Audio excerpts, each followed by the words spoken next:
оюндарынын алкагында Көкбөрү боюнча президенттин кубогуна мелдештери да өтүп жатат. Бул жерде 11 команда катышып, алар 4 группага бөлүнүшкөн.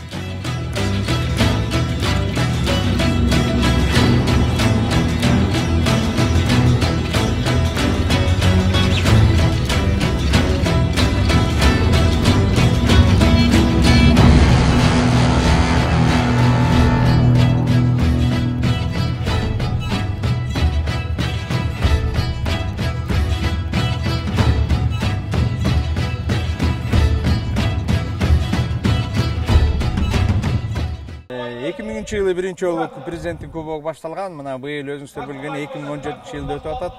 Кечеги оюндар боюнча айтып койсом, Мурас Таластан келген команда Искөл командасы менен ойноп, эсеп 4-9-3 болду. Экинчи подгруппадагы Арашан менен Афият ойноп, эсеп 13-2. Үчүнчү подгруппада Достук менен Оро ойноду, эсеп 13-4.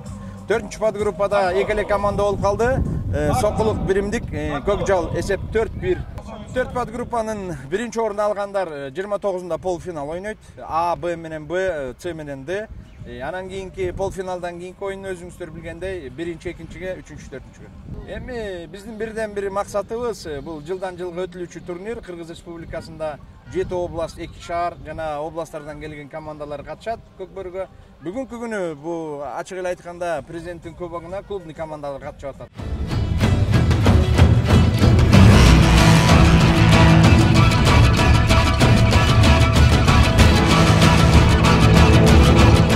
Bizde daярдык жакшы болгон, бир 10-15 күн мурун даярданып калдык. Şu Искөл сборный командасын жаңы түзүлдүк. Жаңы командабыз, балдар, жаш балдар.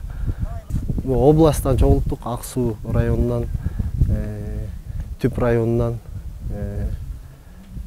Искөл районунан, ушу 3 районунан чогулттук. Биринчи оюнубуз Талас Мурас командасы менен болду. Oyun жакшы болду. Экинчи оюнубуз бүгүн Төшбулак командасы менен ойнодук. Биздики баш катандашыбыз Талас Мурас командасы болуп. Мурас командасы болот, баш катандашыбыз. Биз жаңы түзүлгөн команда болгондуктан кичине убакыт керек да бизге.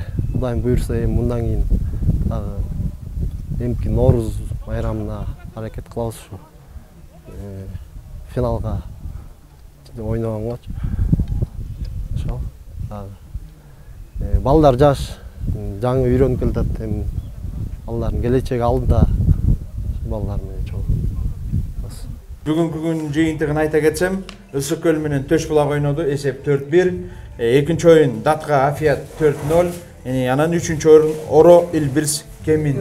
Мына бүгүнкү күнү 2 күндүн жыйынтыгы болду. Эртең буюрса 28-инде Мурас менен Төшбулак ойнойт. Экинчи оюн Арашан менен Датка, үчүнчү оюн Достук менен Элберс. Ушул 3 оюндун жыйынтыгы менен 29 күнү полуфиналга 4 команда ойнойт.